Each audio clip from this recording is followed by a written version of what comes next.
اعوذ باللہ السمیع العلی العظیم من الشیطان اللعین الرجیم بسم اللہ الرحمن الرحیم الحمد للہ رب العالمین الصلاة والسلام علی اشرف الانبیاء والمرسلین والشفیع المذنبین ابی القاسم محمد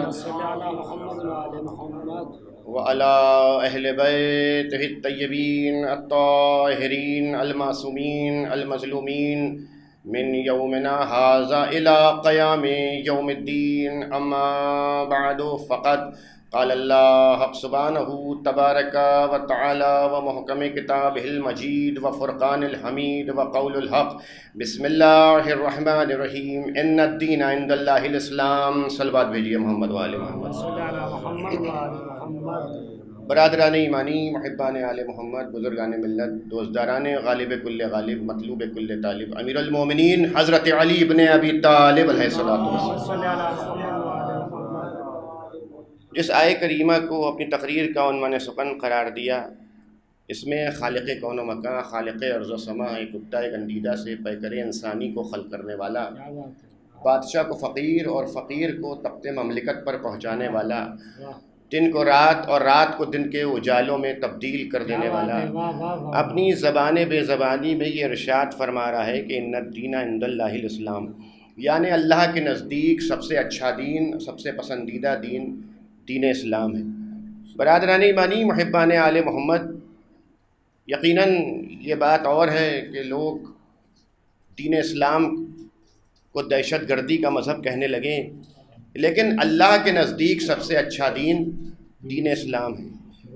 دین اسلام انسانیت کا پیغام لے کے آیا، بھائی چارگی کا پیغام لے کے آیا، ادب کا پیغام لے کے آیا، سکون اور چین کا پیغام لے کے آیا. برادران ایمانی، محبان آل محمد، دین اسلام لیکن اللہ کے نزدیک سب سے اچھا دین، سب سے پسندیدہ دین دین اسلام آج بھی ہے اور صبح قیامت تک رہے گا. صلوات بھیجیے محمد وآل محمد. عزیزان گرامی، لوگ تو یہاں نہیں ہیں، لیکن جتنے افراد ہیں مل جل کے ایک بآواز بلند صلوات بھیجیے محمد وآل محمد. برادران ایمانی، ہمارا عقیدہ ہے چاہے ایک آدمی ہو چاہے 10,000 آدمی ہو، لیکن جس کو مجلس سنانا ہے وہ فرش اذاں تک آ جاتا ہے. ہماری شہزادی صدیقہ طاہرہ حضرت فاطمہ زہرا سلام اللہ علیہ. عزیزان گرامی، مجلس ہم کیوں برپا کرتے ہیں؟ مجلس اس لیے برپا کرتے ہیں کہ شہزادی کو پرسہ دے سکیں. تو جس کو مجلس سنانا ہے وہ فرش اذاں پر آ جاتا ہے، چاہے ایک آدمی ہو چاہے 2 آدمی ہو چاہے 10,000 آدمی ہو. تو عزیزان گرامی، محبان آل محمد، دین اسلام اللہ کے نزدیک سب سے اچھا دین ہے، سب سے پسندیدہ دین ہے. لیکن لوگوں نے دین اسلام کو دہشت گردی کا مذہب کہنا شروع کر دیا. کیوں دہشت گردی کا مذہب کہا؟ شاید اس کی وجہ یہ ہو کہ کل تک جو دین اسلام اتنا خوبصورت دین تھا کہ جو بڑھیا کوڑا پھینک رہی ہے اس کی رسول اللہ اس کی عیادت کو پہنچ رہے ہیں. کیا بات ہے، یعنی بیمار کی عیادت کرنے پہنچ رہے ہیں رسول اللہ. لوگ اس نظریے سے دیکھ رہے ہیں کہ دین اسلام لمبی داڑھی والا دین اسلام لیے ہوئے ہے، اونچا پیجامہ پہننے والا دین اسلام کا ہے، لمبا کرتا پہننے والا دین اسلام کا ہے.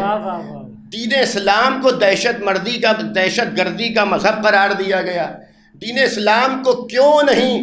اللہ کے نزدیک جب سب سے اچھا دین تھا دین اسلام، سب سے پسندیدہ دین تھا، تو اس کو دین اسلام کو دہشت گردی کے مذہب سے دنیا کیوں پہچان رہی ہے، کیوں جان رہی ہے؟ اب 2 صورتوں سے راستہ خالی نہیں ہے. یا تو یہ مان لیجئے کہ دین اسلام ایک ہی چہرہ لے کے آیا تھا، یا یہ مان لیجئے الگ الگ چہرے لے کے آیا تھا. توجہ ہے یا نہیں ہے؟ اگر دین اسلام الگ الگ چہرے لے کے آیا تب تو ٹھیک ہے، لیکن اگر ایک ہی چہرہ لے کے آیا تھا تو بدنام کیا گیا. توجہ ہے یا نہیں ہے؟ دین اسلام کو بدنام کیا گیا. کل تک جو ریش مبارک ہمارے ایمان کا ثبوت بنتی تھی، کیا بات ہے، واہ واہ واہ. یہ کون سی بات ہے کہ آج تک آج وہی ریش مبارک، وہی داڑھی ہماری دہشت گردی کا ثبوت بنی جا رہی ہے. واہ واہ واہ.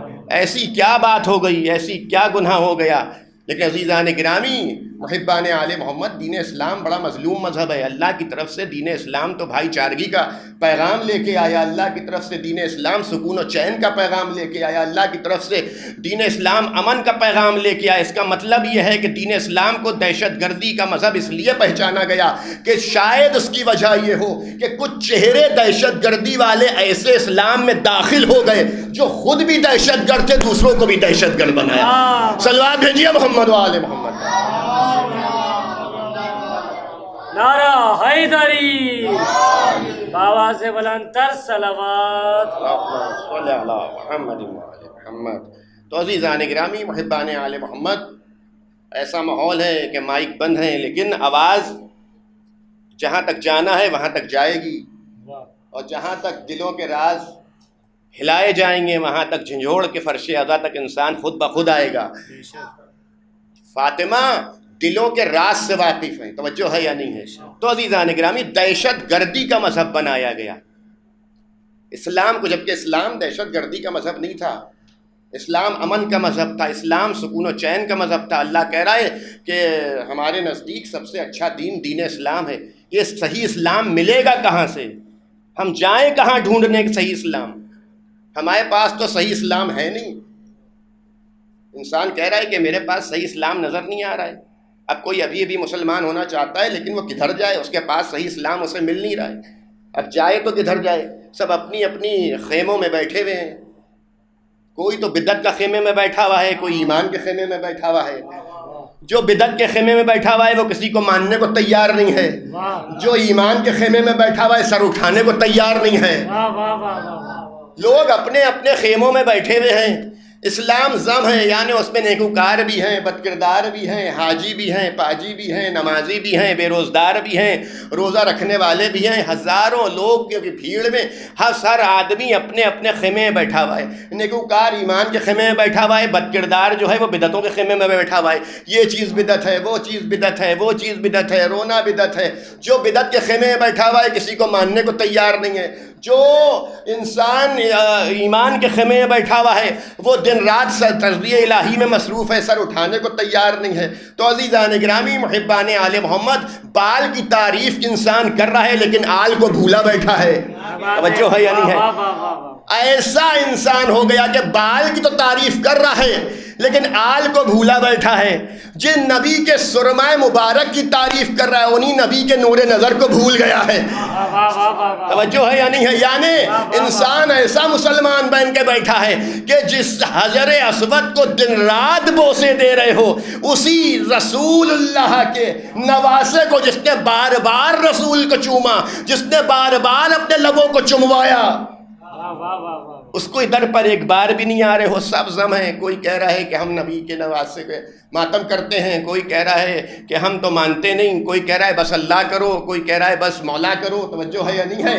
کوئی کہہ رہا ہے علی علی کرو۔ سب ایک ضم ہیں اور یہاں پر اسلام کی ایسی بھیڑ چل رہی ہے جس میں کچھ سمجھ میں نہیں آ رہا ہے کہ کون حق پہ ہے کون باطل پہ ہے۔ توجہ ہے یا نہیں ہے؟ کون حق پہ ہے اور کون باطل پہ ہے، کچھ سمجھ میں نہیں آ رہا ہے۔ اسلام کی بھیڑ مچی ہوئی ہے، کوئی سمجھ میں نہیں آ رہا ہے کون حق پہ کون باطل پہ۔ ہم پروردگار کدھر جائیں؟ لاکھوں سلام ہو حسین ابن علی پر۔ حسین ابن علی نے کربلا کے میدان میں عظیم قربانی دے کر بتایا، اگر حسین ابن علی کربلا کے میدان میں اپنی عظیم و ترین قربانی نہ دیتے تو حق اور باطل کے بیچ کی لکیر نہ کھنچ پاتی۔ جو ہے یا نہیں ہے؟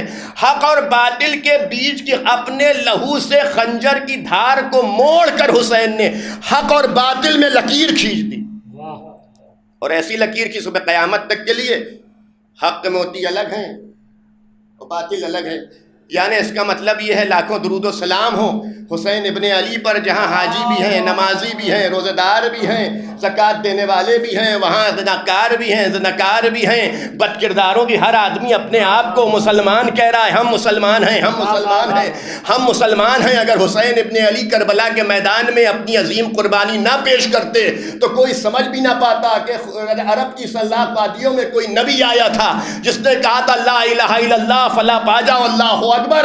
حسین نے ایک دو پہر میں اپنا بھرا گھر لٹا کے اپنی شہادت پیش کر کے یہ شہادت کی چھلنی سے ایک دو پہر میں دین اسلام کو اب جو چھاننا شروع کیا تو حق موتی حسین کی جھولی میں آ گئے, اسلام کا کوڑا یزید کی جھولی میں چلا. صلوات بھیجیے محمد والے محمد, ایک بلند تر صلوات بھیجیے محمد والے محمد. تو عزیزان گرامی محبان آل محمد, یہ دین اسلام حق کا مذہب ہے. یہ دین اسلام ہمیں سکھاتا ہے کہ لا الہ الا اللہ کیا ہے, محمد رسول اللہ کیا ہے. لیکن دین اسلام کو زندگی کس نے دی؟ حسین ابن علی نے دی. اگر حسین ابن علی کربلا کے میدان میں اپنی عظیم قربانی, 1057 خطبات حسین نے مکے میں دیے. 4 مہینے حسین مکے میں رہے اور خطبات پیش کرتے رہے. لیکن جب حسین مکہ چھوڑ کے جانے لگے اور حسین کو یہ معلوم پڑا کہ حاجی اپنے احراموں میں خنجر لگا کے آئے ہیں مجھے قتل کرنے کے لیے, تو حسین ابن علی نے کیا ارشاد فرمایا کہ بھیا عباس مجھے حج کو عمرے میں تبدیل کرنا ہے. اب سارا قافلہ آراستہ ہو گیا, بیبیاں محملوں پر سوار ہو گئیں. حسین ابن علی حرم مقدس سے نکل رہے ہیں, حاجی عبادتیں کر رہے ہیں, نمازوں پر نمازیں پڑھ رہے ہیں, قرآنوں پر قرآن پڑھ رہے ہیں. اچھا ان کے قرآن سے ہوگا بھی کیا؟ علی ابن ابی طالب کہہ چکے قرآن ان کے حلقوں میں اٹکا ہوا ہے. صلوات بھیجیے محمد والے محمد. حاجی اپنی حج وہاں بیٹھے ہوئے خانہ کعبہ کے قریب عبادتوں پر عبادتیں کر رہے ہیں, نمازوں پر نمازیں پڑھ رہے ہیں, قرآن کی تلاوت کر رہے ہیں, لیکن حسین جا رہے ہیں. کوئی ایسا نہیں ہے جو حسین کو روک لے. فرزند رسول نہ جائیے, حج کو عمرے میں تبدیل نہ کیجیے, حج کر کے جائیے, ہم آپ کے ساتھ ہیں. یہ کیسے ہو سکتا ہے کہ ہم زندہ رہ جائیں اور آپ حرم مقدس سے قریب آپ کا خون بہا دیا جائے؟ یہ کیسے ہو سکتا ہے؟ کوئی نہیں بولا. لیکن حسین جا رہے ہیں اپنا قافلہ لے کے, خانہ کعبہ رو رہا ہے, توجہ ہے یا نہیں ہے؟ خانہ کعبہ رو رہا ہے, کوئی روکنے والا نہیں ہے. ایک شخص آگے پہنچنے کا, فرزند رسول کہاں جا رہے ہیں؟ کہ اپنے نانا کے دین کو بچانے کے لیے, نصرت دین کے لیے, نانا کے دین کی خاطر جا رہے ہیں, نانا کے دین کی خاطر جا رہے ہیں, دین اسلام کی خاطر جا رہے ہیں. تو اب ایک جملہ کہنے کے لیے میں آمادہ ہوں کہ حسین ابن علی تو اپنے نانا کے دین کو بچانے کے لیے مکے سے کربلا کے لیے روانہ ہو گئے, حج کو عمرے میں بدل دیا. لیکن عزیزان گرامی انصاف سے بتائیے, یہ کعبہ چھوڑ کر حج کو عمرے میں تبدیل کر کے حاجیوں کا مجمع چھوڑ کر یہ حسین ابن علی نہیں جا رہے ہیں, بلکہ کعبہ چھوڑ کے پورا دین جا رہا ہے, پوری شریعت جا رہی ہے, پورا اسلام جا رہا ہے, پورا دین, پورا قرآن, پورا حکم قرآن. اللہ اکبر. اب ایک جملہ کہوں تو غلط نہ ہوگا, حسین تو دین اور شریعت اسلام اپنے ساتھ کربلا لے گئے, اب حاجیوں کے حج میں رہ کیا گیا؟ صلوات بھیجیے محمد والے محمد. ایک اس سے بلند تر صلوات بھیجیے محمد والے.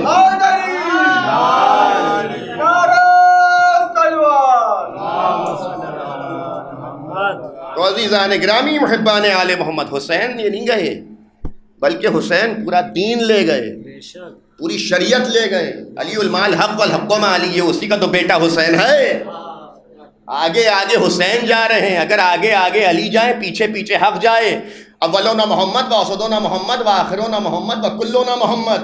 ہمارا اول بھی محمد ہے, ہمارا اوسط بھی محمد ہے, ہمارا آخر بھی محمد ہے, ہم کل کے کل محمد ہیں. علی المال حق والحق ما علی, علی حق کے ساتھ ہے, حق علی کے ساتھ ہے. اللہم ادر الحق حیثما دار علی, پروردگار حق کو ادھر ادھر موڑ دینا, جدھر ادھر علی موڑ جائیں. اب جدھر جدھر حسین جا رہے ہیں ادھر ادھر دین جا رہا ہے. صلوات بھیجیے محمد والے محمد. اگر دین حق نہ ہو تو بھی جائے کیوں؟ حاجیوں کا حج بھی قبول ہے, لوگوں کی عبادتیں بھی قبول ہیں, لیکن یہ حسین نہیں گئے. پورا دین حسین کے پیچھے چلا گیا, پوری شریعت حسین کے پیچھے چلی گئی. برادران ایمانی محبان آل محمد, پوری شریعت حسین لے. اچھا دیکھیے, توحید جب حسین مدینے سے چلے تو رسالت کو لے گئے, مکہ چھوڑ کے گئے, جب مکے سے چلے توحید کو لے گئے. آج توحید کربلا میں ملے گی, شاید آپ میرے جملوں کی قدر کر لیں. آج توحید کربلا میں ملے گی. آپ کہیں گے کعبہ اللہ کا گھر ہے, ساری دنیا نماز پڑھتی ہے ادھر. ہم نے کہا نہیں, توحید کربلا چلی گئی. ہائے ہائے, خدا کے لیے ذرا سا میرا ساتھ دے دے. توحید اب کربلا میں چلی گئی. مکے میں توحید نہیں ہے, توحید کربلا میں ہے. آپ کہیں کیسے؟ ہم نے کہا میرے پاس دلیل موجود ہے. اگر توحید کربلا میں نہ ہوتی تو حسین کی زیارت 70,000 حجوں سے افضل نہ ہوتی. کیا بات ہے, صلوات بھیجیے محمد والے. 70,000 حجوں سے افضل زیارت کو بنا کے یہ قرار دیا کہ دیکھو توحید کربلا میں ہے. عزیزان گرامی, اسی لیے 2 ہی دن ہیں, ایک عاشورہ اور ایک حج کا دن. لیکن جب اللہ رحمت نازل کرتا ہے تو حاجیوں کو بھی دیکھتا ہے, اور عاشور کے دن زائرین امام حسین کو بھی دیکھتا ہے. لیکن وہاں پہلے رحمت نازل ہوتی ہے کربلا میں, مکے میں بعد میں رحمت نازل ہوتی ہے. مجلسوں میں سنتے رہتے ہیں آپ. تو عزیزان گرامی, محبان آل محمد, اللہ کے نزدیک سب سے اچھا دین دین اسلام اس لیے قرار پایا کہ حسین ابن علی نے اپنے خون سے سینچ کر بچایا ہے. آج حاجی جاتا ہے خانہ کعبہ کو چومتا ہے. اب جملوں کو غور کیے گا. حاجی جاتا ہے تو غلاف خانہ کعبہ کو چوم کے چلا آتا ہے, لیکن زائر امام حسین جاتا ہے تو ذریعہ اقدس کو چومتا ہے. توحید کربلا میں ہے یا مکے میں ہے؟ حسین تو توحید لے کے چلے گئے. اب میں جملوں کو پلٹ کے کہوں تو غلط نہ ہوگا. حاجی اگر جائے تو کعبے کو چومے. توجہ ہے یا نہیں ہے؟ آئیے اندر تشریف لائیے. حاجی اگر آئیے میسم بھائی اندر تشریف. صلوات بھیجیے محمد والے محمد. ایک اور صلوات بھیجیے محمد والے محمد. آئیے مولانا, ایک اور صلوات بھیجیے محمد والے محمد. حاجی اگر جائے تو کعبے کو چومے, حسین کا زائر جائے تو ذریعہ اقدس کو چومے. مطلب کیا ہوا کہ حاجی نے توحید کو نہیں چوما, فقط کعبے کو چوما. جس نے ذریعہ حسین کو چوما گویا توحید کو چوم لیا. اگر آپ یقین نہ پائیں تو دلیل موجود ہے. جو لوگ زیارتوں پر جا چکے ہیں یہاں کے طلاب یا جو بھی میری بات کی تائید کریں گے کہ حسین کے حرم مطہر کے اندر لکھا زار اللہ حسین فقط زار اللہ. جس نے حسین کے روضے کی زیارت کی اس نے اللہ کی زیارت. صلوات بھیجیے محمد والے محمد. اس نے اللہ کی زیارت کی. جس نے حسین کے روضے کو چوما اس نے خدا کو چوما. توجہ ہے یا نہیں ہے؟ یہ اور بات ہے کہ حسین خدا کے ہاتھ پیر نہیں ہیں, جسمانیات نہیں ہیں. لیکن عزیزان گرامی, محبان آل محمد, وہ ہاتھ پیر نہیں رکھتا. لیکن حسین انہی کا تو بیٹا ہے جس کے ہاتھ ید اللہ بنے, جس کی آنکھیں عین اللہ بنی, جس کی جبی جبت اللہ بنی, جس کا چہرہ وجہ اللہ بنا. صلوات بھیجیے محمد والے محمد. تو عزیزان گرامی, محبان علی, دین اسلام ملے گا کہاں؟ دین اسلام اگر چاہیے ہے تو حسین کے در پہ آؤ. حسین بتائیں گے دین اسلام کیا ہے. پروردگار دین اسلام کہاں ملے گا؟ تو شاید قرآن آواز میں لقد کان لکم فی رسول اللہ اسوۃ الحسنہ, تمہارے درمیان جو نبی کی سیرت پاک ہے, جسے سیرت حسنہ کہتے ہیں, اس پر عمل کرتے جاؤ, دین تک پہنچتے جاؤ, دین ملتا جائے گا. نبی کی جو سیرت پاک ہے جسے اسوۃ الحسنہ یعنی سیرت حسنہ. اس کا مطلب کیا ہوا؟ خالی اسوہ کہہ دیتا بات سمجھ میں آ جاتی, لیکن سیرت خالی کہہ دیتا کہ نبی کی سیرت ہے اس پر عمل کرو. یہ سیرت حسنہ کیوں کہا گیا؟ توجہ ہے یا نہیں ہے؟ اس کا مطلب یہ سیرت الگ ہے, حسنہ الگ ہے. اب کچھ ایسے حسنہ ہیں جن کی سیرت پر چلنے کا حکم قرآن دے رہا ہے.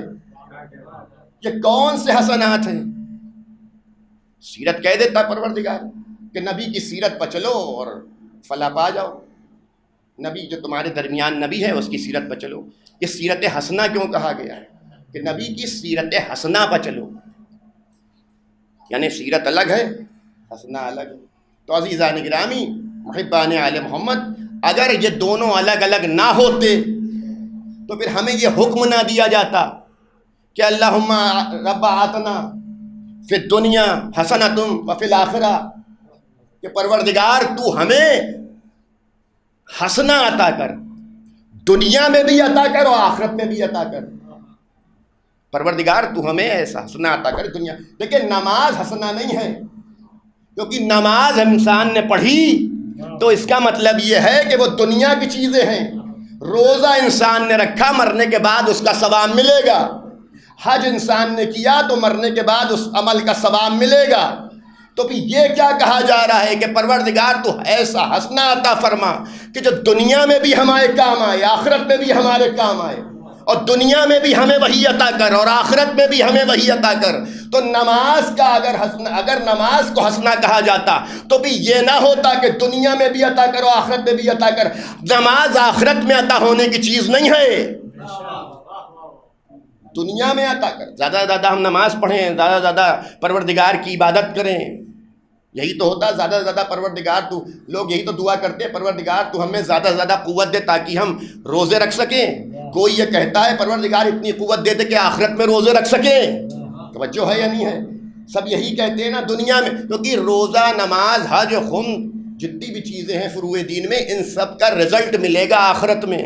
لیکن کہا جا رہا ہے پروردگار تو دنیا میں بھی عطا فرما، آخرت میں بھی عطا فرما۔ اس کا مطلب یہ دنیا میں بھی ملے، آخرت میں۔ وہ ہے کیا چیز کہ جس کے لیے دعا کرنے کا معصومین نے حکم دیا ہے؟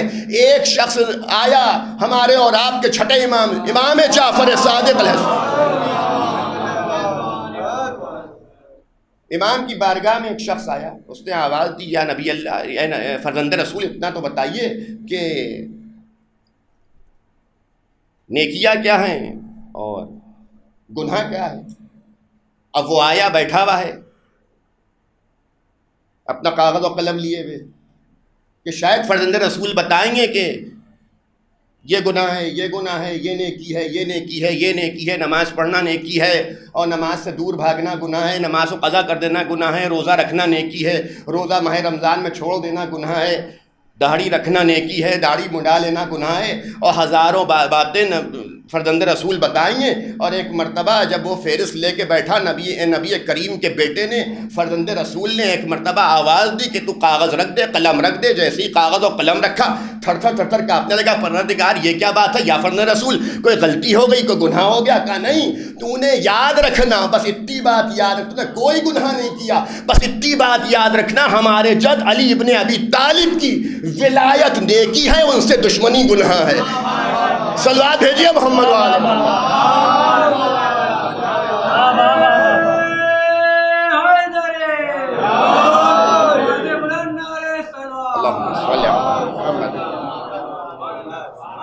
ہمارے جد کی ولایت نیکی ہے۔ عزیزان گرامی، ولایت علی کیا ہے؟ سب سے بڑی نیکی اکبر ہے، بہت بڑی نیکی ہے۔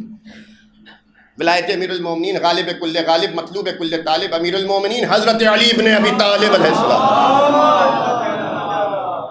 نیکی قرار دی گئی، سب سے بڑی نیکی۔ لیکن عزیزان گرامی، کیا آپ جہاں پر پڑھے لکھے حضرات کا مجمع ہے، کیا آپ کے نزدیک ولایت علی کیا ہے؟ میں اپنی رائے سب کے سروں پر مسلط نہیں کرتا، اپنا اپنا عقیدہ، اپنی اپنی قبر، اپنے اپنے منکر نکیر، اپنے اپنے سوال و جواب۔ توجہ ہے یا نہیں ہے؟ توجہ ہے یا نہیں ہے؟ تو میرا اپنا نظریہ یہ ہے کہ ولایت امیر المومنین جو ہے، ولایت علی جو ہے، نہ سنت ہے، نہ اوجب ہے، نہ واجب ہے۔ آپ کہیں یہ کیا بات ہے، واجب ہے تو فضائل کیوں پڑھ رہے ہو؟ صلوات بھیجیے محمد والے۔ نہ سنت ہے، نہ اوجب ہے، نہ واجب ہے، ولایت علی ہے کیا؟ ہمارے نزدیک ولایت علی جو ہے اجر رسالت ہے۔ کیا بات ہے، شاید آپ قدر کر لیں، ولایت علی جو ہے اجر قل لا اسألکم علیہ اجرا الا المودۃ فی القربى۔ رسول آپ کہہ دیجئے کہ ہمیں اجر رسالت میں کچھ نہیں چاہیے سوائے اس کے کہ تم ہمارے قرابت داروں سے محبت کرو۔ اجر رسالت میں نیکی، یہ ولایت علی مانگی گئی ہے۔ اچھا، کہا اس نے رسول اللہ سے کہ آپ مانگیے، چھوٹے بھائیوں کے لیے عرض کر دوں، پڑھے لکھے حضرات موجود ہیں، مجھ سے بہتر جانتے ہیں، بزرگ حضرات موجود ہیں کہ یہ اجر ہوتا ہے مزدوری۔ چھوٹے بھائیوں کے لیے اجر کہتے ہیں مزدوری کو۔ تو اللہ نے کہا کہ آپ نے نماز پہنچائی، روزہ پہنچایا، حج پہنچایا، خمس و زکوٰۃ، جہاد، پورا دین، پورا اسلام، پوری فقہ، پوری شریعت آپ نے پہنچا دی ہے۔ اب آپ مزدوری مانگیے۔ واجب قرار دیا گیا نبی پر کہ آپ مانگیے. اچھا نبی اگر نہ مانگے تو خدا کے حکم کی نافرمانی ہو جائے، لہذا مانگنے کا حکم دیا. نبی پر واجب تھا کہ اجر رسالت کو مانگے. اگر نبی اجر رسالت کو نہ مانگے تو رسالت خطرے میں ہے، تو اگر ہم فضائل نہ پڑھیں تو ایمان خطرے میں ہے. صلوات بھیجیے محمد وآل محمد. تو برادران ایمانی، اجر رسالت کو مانگنے کا حکم دیا گیا. اب چھوٹے بھائی تشریف فرمائیں. جہاں تک آواز جا رہی ہے، بزرگ حضرات مجھ سے بہتر جانتے ہیں کہ ایک مثال عرض کر دوں، بات واضح ہو جائے گی. میں نے ایک درزی کے یہاں سے بہت اچھا سوٹ سلوایا. درزی کے یہاں سے مثال کے طور پر ایک بہت اچھا سوٹ سلوایا. اب میں گیا حج پہ، زیارات پہ، اس کپڑے کے پیسے ہم نے نہیں دیے، جو درزی کی اجرت تھی وہ ہم نے. اب زیارات پہ جو پہنچے، حج کے دوران جو پہنچے، نمازوں پر نمازیں پڑھ رہے ہیں، روزوں پر روزے رکھ رہے ہیں، حج بیت اللہ کے لیے آمادہ ہیں. لیکن ایمان سے بتائیے، نماز پڑھ لیں، روزہ رکھ لیں، آب زمزم سے اس سوٹ کو دھو کے پہن لیں، نجف کا اور مکے کا اور کربلا معلیٰ کا اس پر عطر کیوں نہ لگا دیں، اگر ہمارے دل میں یہ پیسے نہیں دیں گے، مار لیں گے پیسے، تو آپ ایمان سے بتائیے وہ 2 رکعت نماز قبول ہوئے گی؟ اللہ کو عبادت تو قبول ہے نہیں بغیر اجرت کے، تو ہماری 2 رکعت پیش نمازی کیسے قبول ہو جائے گی؟ صلوات بھیجیے محمد وآل محمد. دیکھیے ماشاءاللہ سے آپ ایک مجلس سے دوسری مجلس میں ضرور جا رہے ہیں، اور بزرگ بھی ہیں آپ حضرات، لیکن فرش اذاں اتنی طاقت دے دیتا ہے کہ بلند ترین ایک صلوات تو ضرور بھیجی جا سکتی ہے. ایک بلند ترین صلوات بھیجیے محمد. ایک اس سے بلند تر صلوات بھیجیے محمد وآل محمد. تو عزیزان گرامی، محبان آل محمد، اجر رسالت دینا واجب ہے. حج پہ جا رہے ہیں، سب نے کہا بھیا اپنا قرضے کو ادا کر دیا ہے. کوئی شانہ ہلا کے پوچھ رہا ہے قرضے کو ادا کرنا ہے؟ کیوں؟ کہا یہ حکم ہے کہ پہلے اپنے قرضوں کو ادا کر کے جاؤ. توجہ ہے یا نہیں؟ حج پہ تو آپ جا رہے ہیں، لیکن آپ کا یہ حکم ہے، دین اسلام یہ بتاتا ہے کہ قرضوں کو ادا کر کے جائیے. اچھا قرضوں کو ادا کر کے ہم نہیں گئے تو کیا ہوگا؟ کہ آپ کی گردن پر اس کا عذاب بھی آ سکتا ہے. توجہ ہے یا نہیں ہے؟ تو حج پر جب جائیے تو قرضوں کو اپنی گردن پر سے ہٹا کے جائیے. کیوں ہٹا کے جائیں؟ کہ حج کے عالم میں قرضدار مقروض نہیں ہونا چاہیے ہے. تو اب ایک بات سمجھ میں آئی، 2 مصروں میں بات واضح ہو جائے گی کہ دل کے اندر ایک اور کعبہ بنانا چاہیے، جشن مولود حرم اس میں منانا چاہیے. پہلے کر لو حاجیوں اجر رسالت کو ادا، سنتے ہیں مقروض کو حج پر نہ جانا چاہیے. صلوات بھیجیے محمد وآل محمد.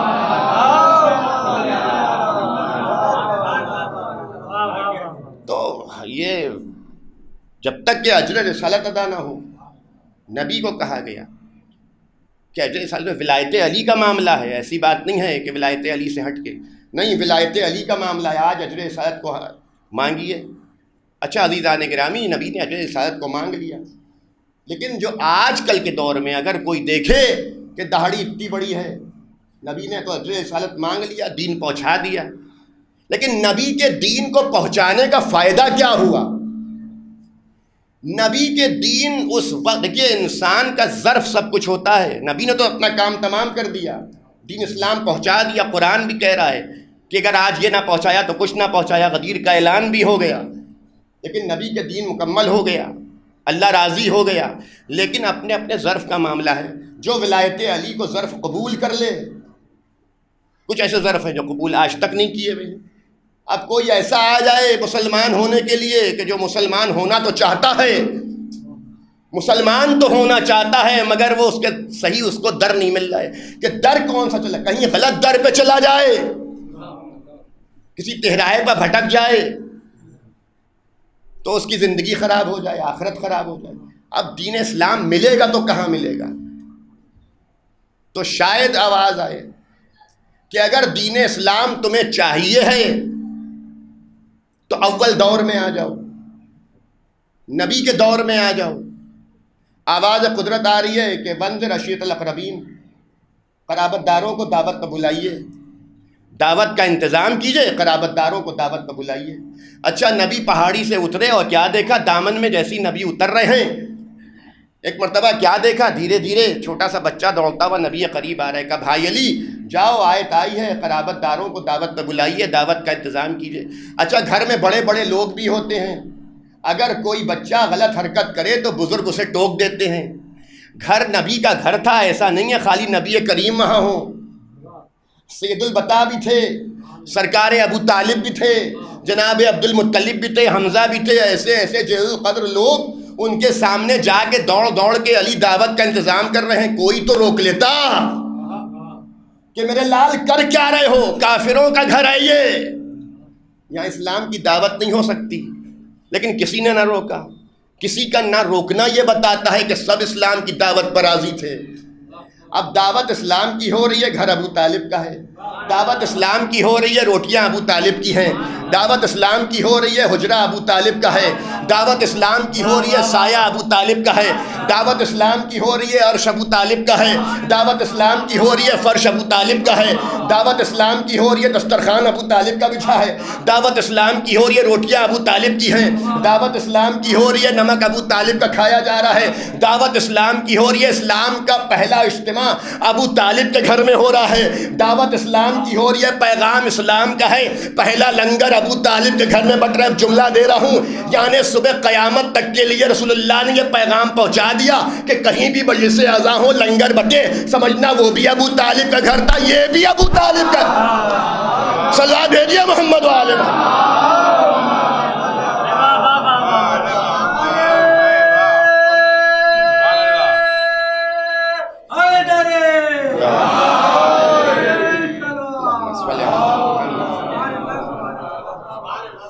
وہ بھی ابو طالب کا گھر۔ پہلی مجلس ہوئی کہاں؟ مجلس کہتی ہی اسے جہاں بہت سے لوگ بزرگ حضرات مجھ سے بہتر جانتے ہیں، ابو طالب کے گھر میں، یعنی صبح قیامت تک کے لیے قانون بن گیا، جہاں بھی حق کی حقانیت سنائی جائے وہاں سمجھ لینا ابو طالب کا گھر ہے۔ عزیزان گرامی، محبان آل محمد، دیکھیے طلاب تشریف فرما ہیں، بزرگ حضرات تشریف فرما ہیں، اور ظاہر ہے یہاں بہت سے ایسے بچے بھی ہیں جو مدرسے میں آ کے پڑھتے ہیں، مولوی صاحب سے بھی سنا ہوگا، استاد محترم سے بھی سنا ہوگا کہ اسلام کی دعوت ہوئی، لیکن سب نے اپنے استاد سے یہ سنا ہوگا کہ معصوم ہر دور میں معصوم رہتا ہے۔ اول درجے میں بھی پڑھایا گیا ہوگا، دوسرے میں بھی، تیسرے میں بھی، توجہ ہے یا نہیں ہے؟ فارغ تک یہی سنا ہوگا، اور جتنے بھی مومنین بیٹھے ہیں سب کو یہ معلوم ہے کہ ماں کی آغوش میں معصوم معصوم رہتا ہے، جوانی میں بھی معصوم رہتا ہے، بڑھاپے ہی معصوم رہتا ہے۔ ایسا نہیں ہے کہ بڑا ہو کے وہ معصوم کا عہدہ پائے۔ نبی کریم ماں کی آغوش میں ہے، ہم کہیں یا نبی اللہ، یہ جو آیت آئی ہے کہ قرابت دار وانذر عشیرتک الاقربین، قرابت داروں کو بلائیے، دعوت کا انتظام کیجئے، آمنہ کی آغوش میں کیوں نہ آپ نے دعوی نبوت کر دیا جبکہ آپ معصوم تھے؟ جو ہے یا نہیں ہے؟ آمنہ کی آغوش میں کیوں نہیں دعوی نبوت کیا؟ آپ معصوم تھے، دعوی نبی اس وقت بھی تھے۔ جناب عیسیٰ کہہ سکتے ہیں کہ انی عبداللہ دانی الکتاب وجعلنی نبیہ، میں اللہ کا بندہ ہوں، کتاب لے کے آیا ہوں، نبی بن کے آیا ہوں۔ آپ نہیں بول سکتے، آپ سردار انبیاء ہیں، آپ بھی بولیے، تو شاید نبی جواب دے۔ میں کہوں گا یا نبی اللہ، کمسنی میں دعوی نبوت کر دیا، آغوش میں نہیں کر سکتے تو کمسنی میں کر دیے، 5 سال کی عمر میں کر دیے، 10 سال کی عمر میں کر دیے۔ یہ آیت پہلے کیوں نہ آ گئی؟ آغوش مادر میں آیت کیوں نہ آ گئی؟ توجہ ہے یا نہیں ہے؟ 5 سال کے جب آپ تھے تب کیوں نہ آیت آ گئی؟ 12 سال کے تھے تب کیوں نہ آیت آ گئی؟ 20 سال کے تھے تب یہ آیت آپ پر کیوں نہ نازل ہو گئی؟ آپ نبی تھے، چاہے 20 سال کے ہوں، چاہے 25 سال کے ہوں، لیکن آپ پر آیت پہلے کیوں نہ آ گئی؟ تو شاید نبی جواب دے، تمہیں نہیں معلوم ہے، جب کوئی معصوم دعویٰ کرتا ہے تو تصدیق کے لیے معصوم ہونا چاہیے ہے، اس کی تصدیق کے لیے معصوم ہونا چاہیے ہے۔ یاد رکھو، آیت ہمارے بڑھاپے کا انتظار نہیں کر رہی تھی، علی کی جوانی کا انتظار کر رہی تھی۔ صلوات بھیجیے محمد وآل محمد۔ تو عزیزان گرامی، محبان آل محمد، آیت کہہ رہی ہے، حکم دے رہی ہے کہ دعوت کا انتظام کیجئے اور کافروں کو بلائیے۔ تو علی کی جوانی کا انتظار تھا۔ لوگ کہیں ارے اللہ، علی اتنے جوان ہیں، اتنے غلو کر دیا کہ علی کی جوانی کا انتظار آیت کر رہی ہے۔ ہم کہیں کیوں نہ کرے گی؟ ایمان سے بتائیے، انگوٹھی پہلے دی ہے یا آیت پہلے آئی ہے؟ آئے ولایت پہلے آئی ہے یا انگوٹھی پہلے دی ہے؟ بستر نبی پر علی پہلے سوئے ہیں یا آیت پہلے آئی ہے؟ آیتیں تو ان کا انتظار کرتے، مجال نہیں ہے کسی آیت کی کہ لوح محفوظ چھوڑ کے تڑپ کے آ جائے۔ جب تک کہ یہ عمل نہ کریں آیت آئے گی نہیں۔ انگوٹھی پہلے دی، آیت بعد میں آئی۔ بستر پر پہلے سوئے، آیت بعد میں آئی۔ تلوار پہلے چلائی، آیت بعد میں آئی۔ چادر نبی اوڑھے لیٹے ہوئے ہیں، آیت آ جانا چاہیے تھی، نہیں آئی آیت۔ نبی چادر یمنی اوڑھے لیٹے ہوئے ہیں، آیت آ جاتی مگر آیت نہیں آئی۔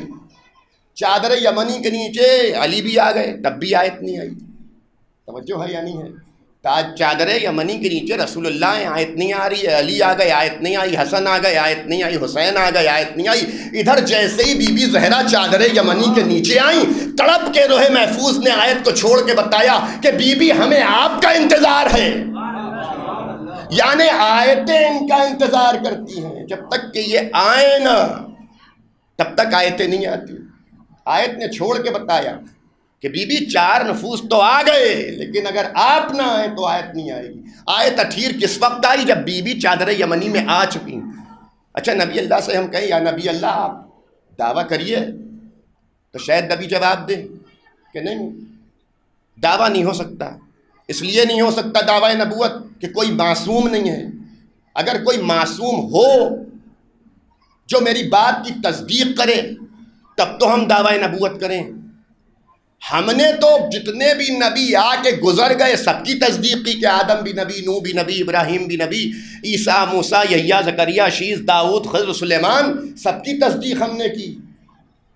اور ہمارے آنے کی آمد کی خبر ہر نبی نے سنائی اپنے اپنے دور میں۔ تو ہم دعویٰ نبوت جب ہی کریں گے جب کوئی معصوم آ جائے۔ جب علی پروان چڑھنے لگے تو نبی نے دعویٰ نبوت کیا۔ میں کہوں گا یا نبی اللہ یہ کیا بات ہے کہ پہلے معصوم آ جائے؟ جس طرح سے، اب دلیل نبی شاید دیں کہ جس طرح سے جناب یوسف کی قمیص پھٹی اور زلیخا نے قمیص کو پھاڑا، قرآن آواز دے رہا ہے کہ قمیص کو پھاڑا، بچے نے کیا گواہی دی کہ یہ معصوم بچے نے گواہی دی جناب یوسف کے فیور میں۔ جب عیسیٰ کی ماں مریم پر لوگوں نے تہمت لگائی تو انہوں نے دعویٰ کیا، لیکن عیسیٰ نے اپنی ماں کا سپورٹ کرتے ہوئے گواہی دی۔ یعنی معلوم یہ ہوا کہ جب کوئی معصوم دعویٰ کرتا ہے تو معصوم کی تائید بھی معصوم کرتا ہے۔ اس کا مطلب یہ ہم نبی سے کہیں کہ یا نبی اللہ دعویٰ نبوت کر دیجئے تو شاید نبی جواب دیں ابھی دعویٰ نبوت نہیں کریں گے۔ دعویٰ نبوت ہم اس وقت کریں گے کہ جب ہم یہ کہیں کنت نبیا آدم بین الماء والتین، اس وقت بھی میں نبی تھا کہ جب آدم آب و گل کے درمیان تھے۔ تو کوئی معصوم ایسا ہونا چاہیے ہے جو یہ کہہ سکے کنت ولیا، اس وقت بھی میں ولی تھا جب تو نبی تھا۔ صلوات بھیجیے محمد والے محمد۔ جب تو نبی تھا اس وقت بھی میں ولی تھا۔ کوئی ایسا آدمی ہو، کوئی ایسا معصوم ہو، لیکن جب معصوم، یعنی آیات جو ہیں، نبی کریم کا عمل جو ہے اہل بیت کے جوان ہونے کا انتظار کرتا ہے۔ یہ 40 سال تک نبی نے کلمے کی آواز کیوں نہ بلند کر دی؟ کیا 40 سال تک نبی نہیں تھے؟ نہیں، اہل بیت کے جوان ہونے کا انتظار کر رہے تھے۔ توجہ ہے یا نہیں ہے؟ شاید آپ کی یہ جملہ بہت آسان سمجھ رہے ہوں، لیکن یہ بہت بڑا جملہ ہے۔ نبی کریم نے 40 سال تک اہل بیت کی جوانی کا انتظار کیا ہے۔ اللہ نے جب حکم دیا ہے تو نبی نے دعویٰ نبوت کی۔ برادران ایمانی، محبان آل محمد، یہ اہل بیت ہیں۔ دعویٰ نبوت ایسے ہی نہیں ہو جاتا۔ اچھا نبی کو معلوم تھا کہ 1,23,999 انبیاء آئے اور سب یہی دین، یہی اسلام لائے، اور سب کا دین اسلام یہی دین، یہی نماز، یہی روزہ۔ فوت ہو گیا، لیکن برادران ایمانی 1.25 لاکھ انبیاء آئے لیکن یہی دین لائے، یہی نماز لائے، یہی روزہ لائے، سب کا دین اسلام چلا گیا۔ کیوں چلا گیا؟ کیونکہ انہوں نے کوئی غدیر جیسی دوپہریاں نہیں دکھائی۔ توجہ ہے یا نہیں ہے؟ نبی تیاری کر کے آئے تھے، نبی جانتے تھے کہ عرب کے بدمزاجوں سے ہمارا مقابلہ ہے، تو نبی بتائیں گے کہ اگر تم تلوار لے کے آؤ گے تو ہم حیدر کرار لے کے آئیں گے، تم نجاستیں لے کے آؤ گے تو صحرا کی طہارت لے کے آئیں گے، تم بد اخلاقی لے کے آؤ گے تو حسن کا اخلاق لے کے آئیں گے، تم ظلم لے کے آؤ گے حسین کا صبر لے کے آئیں گے۔ صلوات بھیجیے محمد والے۔ نبی اپنی پوری تیاری کر کے آئے تھے، نبی اپنی پوری تیاری کر کے آئے تھے۔ ایسا نہیں ہے، نبی کو معلوم تھا کہ 1.25 لاکھ انبیاء کے دین فوت ہو چکے، اور جب آیت اسی لیے آئی، لوگ کہہ رہے ہیں آپ نبی نہیں ہیں، آیت آ گئی تڑپ کے چھوڑ دیا آیت نے۔ لوح محفوظ کو ابنانا ابناکم ونسانا ونساکم وانفسنا وانفسکم ثم نبتہل فتح لعنۃ اللہ علی الکاذبین۔ تم اپنے نفس تم اپنی بچوں کو لاؤ، ہم اپنے بچوں کو لائیں، تم اپنی عورتوں کو لاؤ، ہم اپنی عورتوں کو لائیں، تم اپنے نفسوں کو لاؤ، ہم اپنے نفسوں، سب مل کے گڑ گڑا کر جھوٹوں پر لعنت کریں۔ توجہ ہے یا نہیں ہے؟ سب مل کے گڑ گڑا کے جھوٹوں پر لعنت کریں۔ اچھا یہ بتائیے کہ یہاں سیکوینس چل رہا ہے، مباہلے کا میدان ہے، جیسے آیت نازل ہوئی ہے ویسے ہی قافلہ بھی جا رہا ہے، یہ نہیں کہ ایک سیدھ میں سب جا رہے ہوں۔ آیت میں پہلے ابنانا و ابناکم، اپنے بچوں کو لاؤ۔ جب نبی گھر سے نکل رہے ہیں تو دیکھا پورا مدینہ، جتنے بھی عرب کے لوگ تھے سب نبی کے پاس کھڑے ہوئے، اپنے اپنے بچوں کو سجائے ہوئے، کہ شاید نبی کے تو بچے ہیں نہیں، اولادیں ہیں نہیں، شاید نبی میرے بچے لے جائیں مباہلے کے میدان میں، عورتوں کو بھی لائیں کیونکہ نسانہ کا حکم ہے۔ نبی کے پاس تو عورت ہے نہیں، سیدہ نکلتی نہیں باہر، پردے کا اہتمام ہے، شاید نبی میرے گھر کی عورتوں کو لے جائیں۔ لیکن جب نفس کی باری آئی تو کوئی ایسا نفس نہ ملا جو میدان میں جانے والا ہو۔ توجہ ہے، کوئی ایسا نفس نہ ملا۔ میں کہوں گا نفس ملتا بھی تو کیسے ملتا؟ جو اللہ کا نفس تھا وہ تو خرید لیا گیا، شب ہجرت خرید لیا گیا، اب نفس ملے بھی تو کیا ملے۔ لیکن جب آیت آئی اور اسی حساب سے دھیرے دھیرے قافلہ بڑھ رہا ہے۔ کیسے قافلہ بڑھ رہا ہے؟ آیت کہہ رہی ہے ابنانا و ابناکم، بچوں کو لائیے، تو آگے آگے سرکار حسن علیہ الصلوۃ والسلام ہیں۔ ایک صلوات بھیجیے محمد وآل محمد۔ گود میں حضور حسین شہید کربلا ہیں، رسول اللہ کے ٹھیک پیچھے بی بی زہرا ہیں، ان کے پیچھے مولا علی ہیں۔ اب اگر ایک جملہ کہوں تو غلط نہ ہوگا، پہلا قدم بڑھایا رسول اللہ نے، اس قدم کے اوپر قدم رکھا بی بی زہرا نے، اس کے اوپر رکھا مولا علی نے۔ یعنی قدرت کو یہ بھی گوارا نہیں تھا کہ کوئی زہرا کا نقش قدم دیکھے، نہ زمین دیکھے نہ آسمان دیکھے۔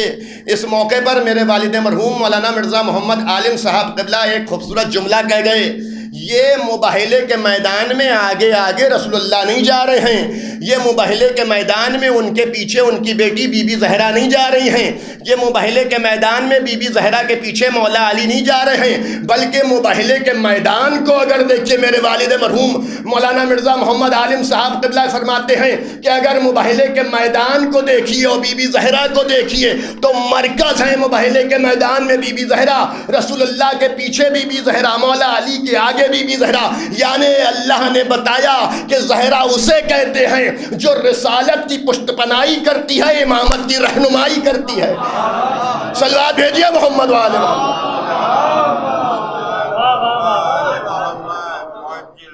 رسالت کی پشت پناہی۔ تو عزیزان گرامی آگے آگے قافلہ چل رہا ہے۔ میں کہوں گا یا رسول اللہ اتنا تو بتائیے، خالی اگر حسن مجتبیٰ کو بھیج دیتے، یہ عیسائی ہیں، کنورٹ ہو جاتے، سرکار جب آئیں گے آخری دور میں تو کیا کنورٹ نہیں ہوں گے، نہیں بدلیں گے، بدل جاتے، یہ عیسائی ہیں، عیسیٰ کو مانتے ہیں۔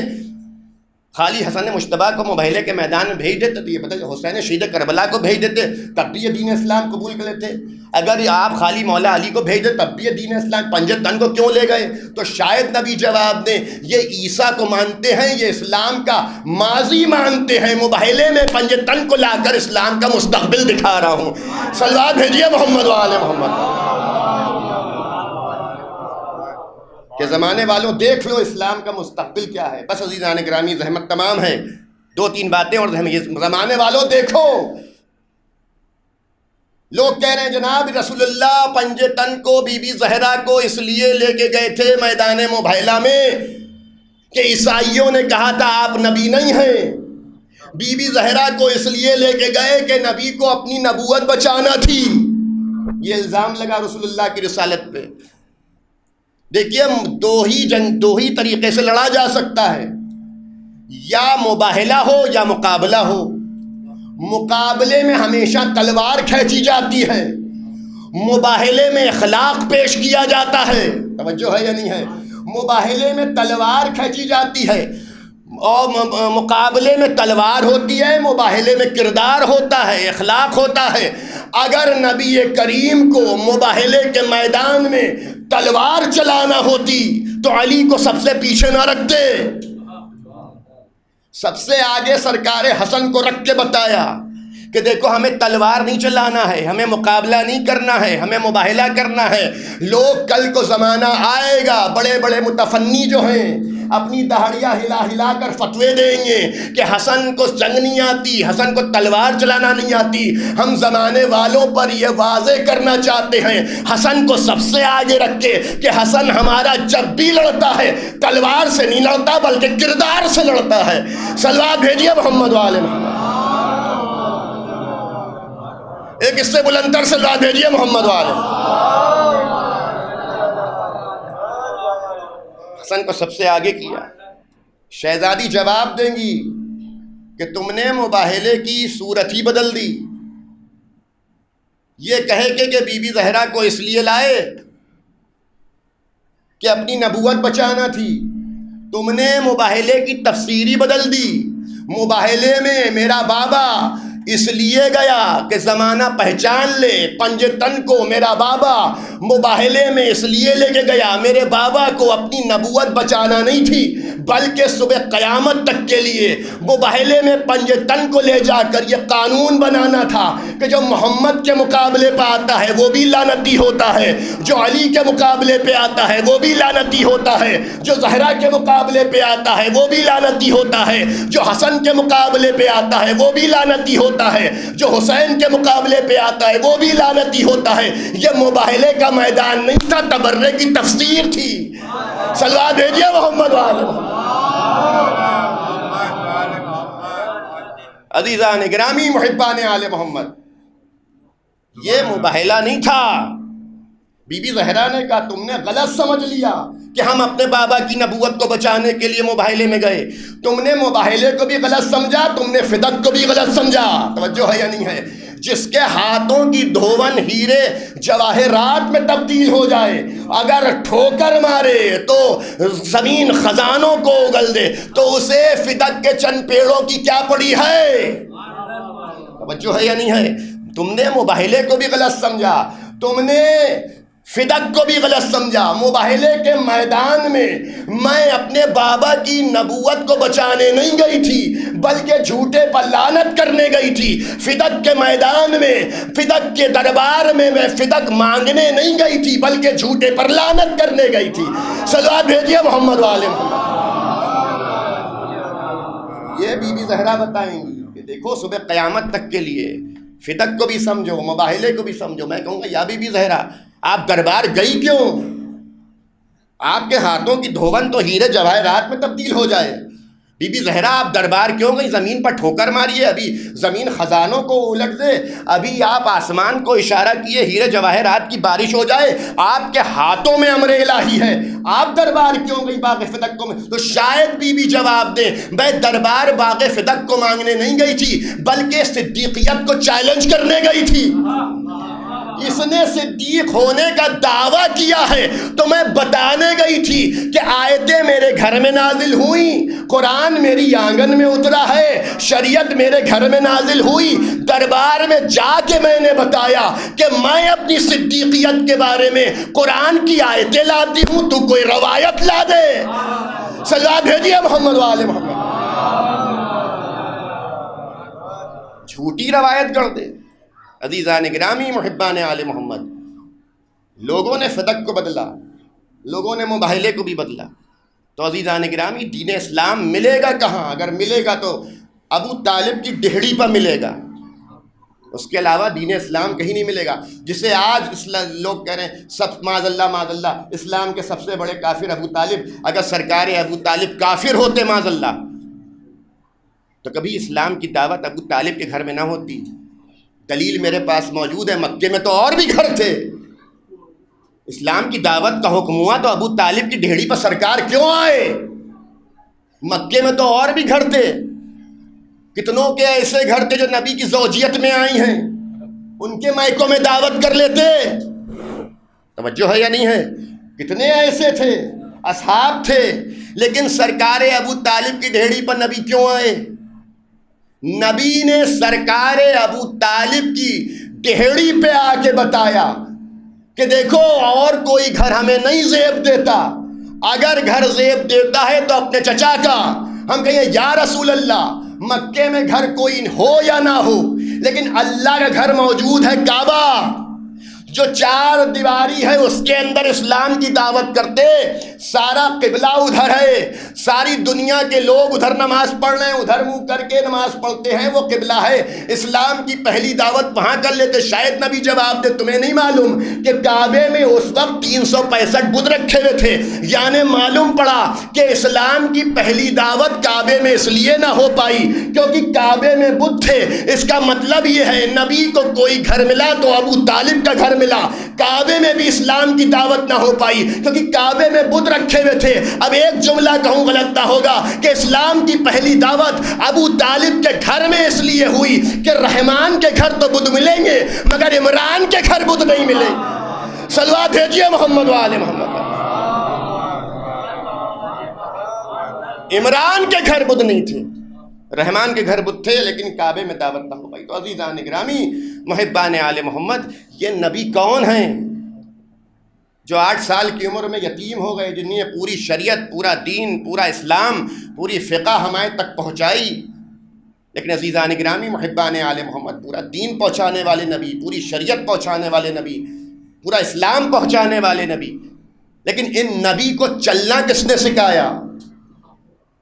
بڑے بڑے بھائی بہن ہوتے ہیں، کوئی بڑا بھائی ہے اس کے بچے ہیں، اب کوئی چھوٹا بھائی ہے تو اس کے بچوں کو بازو پکڑ کے آنگن میں چلنا سکھا رہا ہے. توجہ ہے یا نہیں ہے؟ آنگن میں چلنا سکھا رہا ہے. کیوں چلنا سکھا رہا ہے؟ اس لیے یہ بچہ لڑکھڑا نہ جائے. سرکار ابو طالب اس شخصیت کو کہتے ہیں جو رسالت کو لڑکھڑانے سے بچاتی ہے. توجہ ہے یا نہیں ہے؟ جو رسالت کو بچائے طالب کہتے ہیں. چلا رہے ہیں دھیرے دھیرے. اچھا جب بچے جوان ہو گئے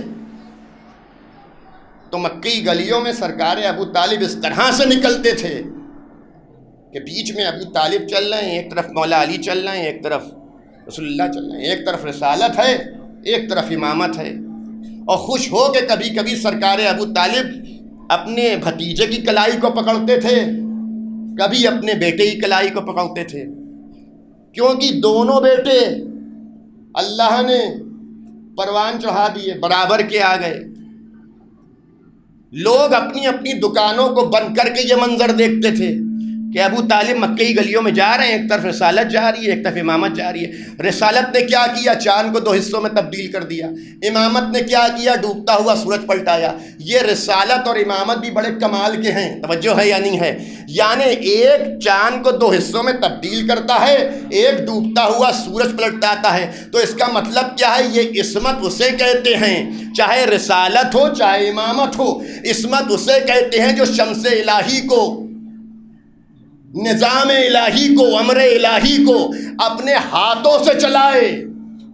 اب ایک جملہ کہیں تو غلط نہ ہوگا، ابو طالب کی شان میں اگر ایک جملہ کہیں تو غلط نہ ہوگا، جو اپنے اشاروں سے امامت اور رسالت، جو اپنے اشاروں سے امر الہی کو چلا لے جائے اسے عصمت کہتے ہیں. اور عصمت کی کلائیاں جس کے پنجوں میں ہوں اسے ابو طالب کہتے ہیں. صلوات بھیجیے محمد و آل محمد.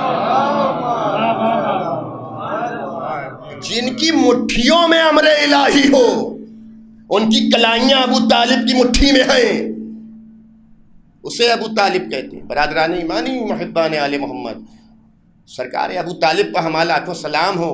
دین اسلام کی بقا ہیں ابو طالب، دین اسلام کی بنیاد ہیں ابو طالب. جو دین اسلام کی بقا کو کافر کہے یا دین اسلام کی بنیاد پر انگلی اٹھائے، اس کا مطلب یہ ہے اس کے شجرے میں کہیں نہ کہیں کھوٹ ضرور ہے، کھوٹ ضرور ہے۔ برادران، بس میں آپ کی زحمت کو تمام کیا میں نے۔ یہ ہے سرکار ابو طالب۔ کربلا میں سب سے زیادہ خون بھی ابو طالب کا بہایا گیا۔ آپ ایک مجلس سے دوسری مجلس میں، دوسری مجلس سے تیسری مجلس میں فاطمہ کے لال کا پرسہ شہزادی کو پیش کر رہے ہیں۔ برادران ایمانی، محبان آل محمد، یاد رکھیے یہ مجلسیں، یہ اذاں، یہ ماتم ایسا نہیں ہے کہ آپ اکیلے کر رہے ہیں۔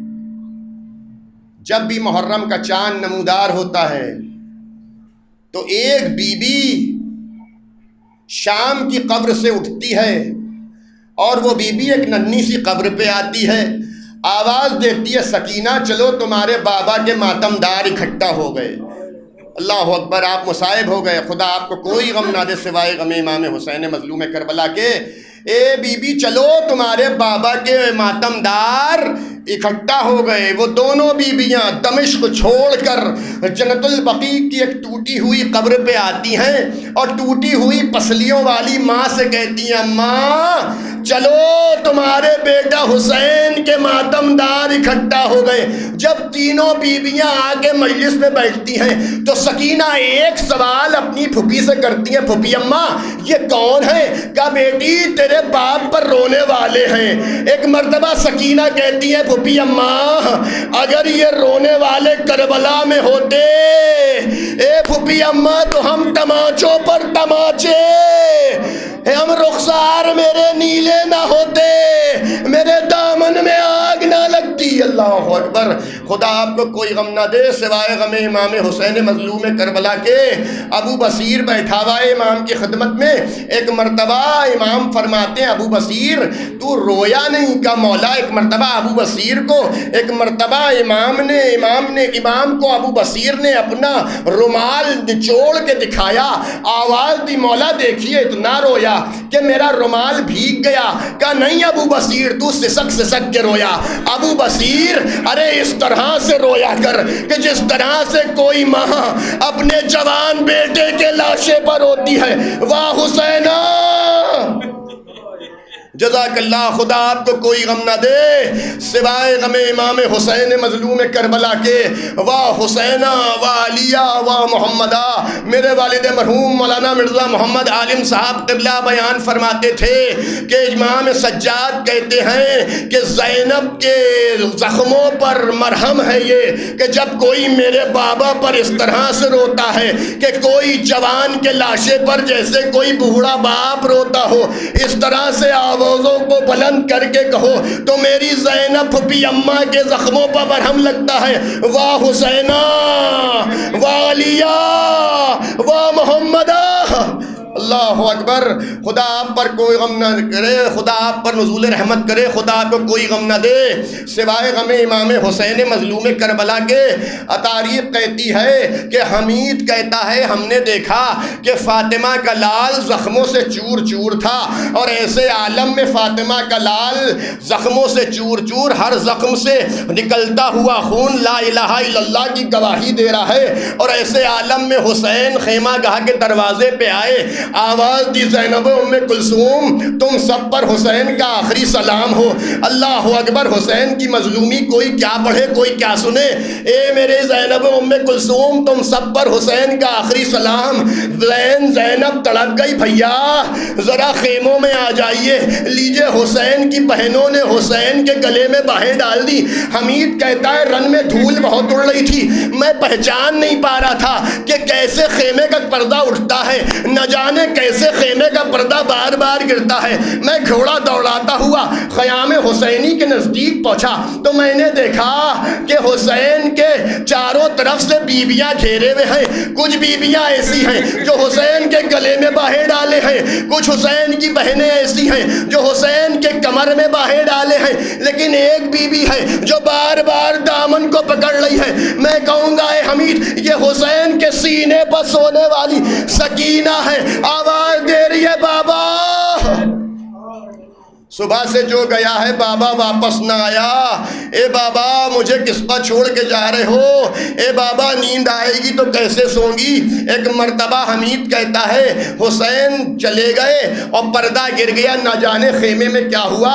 لیجیے زینب عابد بیمار کے قریب پہنچی، میرے لال گھر لٹ رہا ہے، آنکھیں کھولو، اے میرے بچے ذرا آنکھیں کھولو، دیکھو باپ رخصت آخر کو آیا ہے۔ لیجیے حسین رخصت آخر کو آئے ہیں، میرے لال یہ گھر تمہارے حوالے، میرے بچے یہ کنبہ تمہارے حوالے۔ جب قید سے چھٹ کے وطن جانا تو میرے شیعوں کو میرا سلام کہنا شرط وفا یہ ہے، جب کبھی ٹھنڈا پانی پینا تو میری پیاس کو یاد کر لینا۔ میر انیس کہتے ہیں بس یاد رہے ایک وصیت میرے جانی، کرنا نہ فراموش میری تشنہ دہانی۔ 36 پہر گزرے مگر پایا نہ پانی دے میرے بعد، اگر ظلم کے بانی تو تم فاتحہ بابا کا دلا دیجیو بیٹا، تھوڑا سا سکینہ کو پلا دیجیے۔ جزاک اللہ، خدا آپ کو کوئی غم نہ دے سوائے غم امام حسین مظلوم کربلا کے۔ اب بچی انتظار میں ہے کہ میرا بابا پانی لائے گا، میرا بابا میدان میں جا رہا ہے۔ ایک مرتبہ پشت فرس پر سوار ہوئے، آواز دی اے میرے شیروں تم کہاں ہو، آؤ دیکھو حسین کی جنگ دیکھو۔ ایک مرتبہ گھوڑے کو ایڑ دی، ایک مرتبہ کیا دیکھا کہ حسین نے جھک کے دیکھا، حسین کے گھوڑے کے سوؤں سے حسین کے سینے پر سونے والی سکینہ لپٹی ہوئی ہے، آواز دے رہی ہے اے میرے بابا کی سواری کے گھوڑے، میرے بابا کو میدان میں نہ لے جا۔ ارے صبح سے جو گیا ہے واپس نہ آیا۔ تاریخ کہتی ہے پشت فرس سے حسین اترے، سکینہ کو اپنی آغوش میں لیا، پیشانی کے بوسے دیے، لبوں کے بوسے دیے۔ سکینہ اب تمہارا بابا جا رہا ہے، خدا حافظ۔ اے سکینہ چچا کو کچھ پیغام کہلانا ہے۔ ایک مرتبہ آواز دی سکینہ نے، بابا جب سے اس کربلا میں آئی ہوں چین سے سو نہ سکی۔ میر انیس کہتے ہیں نیند آئے گی جب آپ کی بو پاؤں گی بابا، میں رات کو مقتل میں چلی آؤں گی بابا۔ فرمایا نکلتی نہیں سیدانیاں باہر، سینے پہ سلائیں گی تمہیں رات میں مادر۔ اس نے کہا سوئیں گے کہاں پھر علی اصغر، شے نے کہا بس ضد نہ کرو صدقے میں تم پر، شب ہوئے گی اور دشت میں ہم ہوئیں گے بی بی، اصغر میرے ساتھ آج وہی سوئیں گے۔ جزاک اللہ، اصغر میرے ساتھ آج وہیں سوئیں گے بی بی۔ سکینہ تڑپ گئی۔ میر انیس کہتے ہیں اس نے کہا بس دیکھ لیا آپ کا بھی پیار، میں آپ سے بولوں گی نا اب یا شہ ابرار، ارے کر جاتے ہیں تو کیجئے جلد آنے کا اقرار، ارے پھٹ مر جائے گی گھٹ گھٹ کر یہ بے کس و دل افگار، کیسی ہیں یہ باتیں میرا دل روتا ہے بابا، گھر چھوڑ کے جنگل میں کوئی سوتا ہے۔ اللہ اکبر، جنگل میں کوئی سوتا ہے بابا، اللہ اکبر۔ میر انیس کہتے ہیں کہ حسین تو چلے گئے لیکن آواز بچی دے رہی ہے، انتظار کر رہی ہے سکینہ کہ میرا بابا آئے گا لیکن حسین نہ آئے۔ بچی نے تماچوں پر تماچے کھائے لیکن حسین نہ آئے۔ اب وہی بچی دوران سفر ہے، تاریخ کہتی ہے کہ بچی چلی جا رہی ہے جو حسین کے نرم سینے پر سونے کی عادی تھی۔ اللہ اکبر، اونٹ کی ننگی پیٹھ پر باندھ دیا گیا، سکینہ کا سینہ زخمی ہے۔ تاریخ کہتی ہے کہ شام کے راستے میں ایک مرتبہ شمر بن ذی الجوشن سے نیزہ چھوٹ گیا جس نیزے پر سر حسین تھا۔ اللہ اکبر، نیزہ نہیں نکلتا، زمین میں نیزہ نصب ہے، اب نیزہ شمر نکالنا چاہتا ہے۔ ایک مرتبہ جب نیزہ زمین سے نہ نکلا تو ایک مرتبہ شمر تازیانہ لے کے آیا، عابد بیمار کی پشت پر تازیانوں پر تازیانے ہیں، ارے پشت زخمی ہو گئی۔ تاریخ کہتی ہے عابد بیمار سے پوچھ رہا ہے اے سید سجاد بتائیے آپ کے بابا کا سر آگے کیوں نہیں بڑھتا۔ ایک مرتبہ کانپتی آواز میں بیمار کربلا نے کہا اے بابا خدایا بتا دیجئے اب آپ کے بیٹے میں تاب نہیں ہے۔ اللہ اکبر، ایک مرتبہ لب حسین ہلے، میرے لال سید سجاد، میرے سینے پر سونے والی سکینہ راہ شام میں گر گئی ہے۔ ایک مرتبہ زینب دوڑ کے پہنچی، سکینہ کوئی جواب نہیں، سکینہ کوئی جواب نہیں، کبھی اس طرف دیکھ رہی ہیں کبھی اس طرف دیکھ رہی ہیں، رات کی تاریکی ہے، ارے قافلہ آگے نہیں بڑھ رہا ہے، عابد بیمار تازیانوں پر تازیانے، اللہ اکبر، لیکن سکینہ نہیں ملتی۔ کیا دیکھا زینب نے؟ ایک نقاب پوش بی بی ہیں، سکینہ کو اپنی آغوش میں سمیٹے ہوئے۔ ایک مرتبہ زینب پہنچی، آواز دی، بی بی آپ کا بہت بہت شکریہ، آپ نے اس بچی کو سہارا دے دیا، یہ حسین کے سینے پر سونے والی ہے۔ ایک مرتبہ بی بی نے اپنے چہرے سے پردے کو ہٹایا، کیا دیکھا؟ میری ماں فاطمہ، آواز دی ماں فاطمہ، ارے خدایا اتنا تو بتا دیجئے کہ اس وقت آپ کہاں تھی جب حسین کے لاشے پر گھوڑے دوڑ رہے تھے؟ اے اماں، ارے اس وقت کہاں تھی جب ہمارے تازیانوں پر تازیانے؟ اے اماں اس وقت کہاں تھی جب ہم رزن بستہ کربلا سے کوفہ؟ اے اماں اس وقت کہاں تھی جب کوفے کے دربار میں لئی کہہ رہا ہے زمانے والوں پہچانو یہ علی کی بیٹی زینب ہے؟ زینب نے ایک مرتبہ آواز دی، اے زینب، یہ ماں کہاں نہ تھی؟ ہر جگہ یہ ماں موجود تھی۔ حسین کا سر میری آغوش میں تن سے جدا ہوا، اے میری زینب یہ دیکھ میرے چہرے پر خون ہے۔ حضرات ایک مرتبہ سورہ حمد اور 3 مرتبہ سورہ توحید کی تلاوت فرما کر میرے والد مرحوم مولانا مرزا محمد عالم صاحب قبلہ تابع سرا کی روح کو